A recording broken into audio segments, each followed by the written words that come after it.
কি বলে তুই আজ বাবলুকে নিয়ে এ বাড়িতে এলি? জানিস না আজ কত কাজ?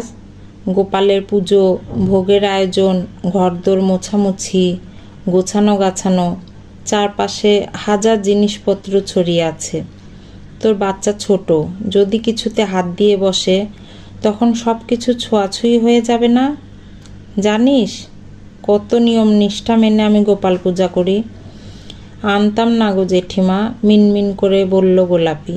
বাবলুর বাপটা বলল আজকের দিনে কাজ পেয়েছে একটা, সারাদিনের কাজ করলে অনেকগুলো টাকা দেবে। আমি কি করে রাজি না হই বলো? জানোই তো জেঠিমা, অভাবের সংসার আমাদের, টাকার বড্ড দরকার। তুমি রাগ করো না, বাবলু আমার ভারী শান্ত ছেলে। যদি কোনো কিছুতেই হাত দেয় আমি এই বলে দিচ্ছি গোলাপি, তোর কপালে দুঃখ আছে। আমি নিষ্ঠা ভরে নির্জলা উপবাস করি। একটু রেগেই বললেন মিত্তির বাড়ির জেঠিমা। চোখ বড় বড় করে চারপাশে সব কিছু দেখছিল বাবলু। বাব্বা, কত রকমের মিষ্টি, কত রকমের তরকারি, ব্যঞ্জন, গন্ধেই খিদে পেয়ে যায়।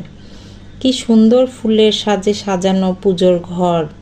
মিত্তির দিদিমাও কি সুন্দর শাড়ি টাড়ি পরে সেজেছেন, কপালে মস্ত বড় টিপ, সিঁদুর, গায়ে কত গয়না।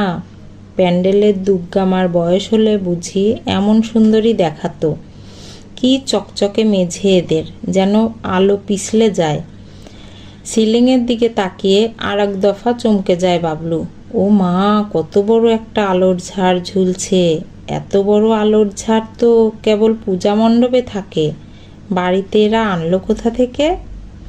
ছেলের রকম সকম দেখে চিন্তায় পড়ে গেছিল গোলাপি।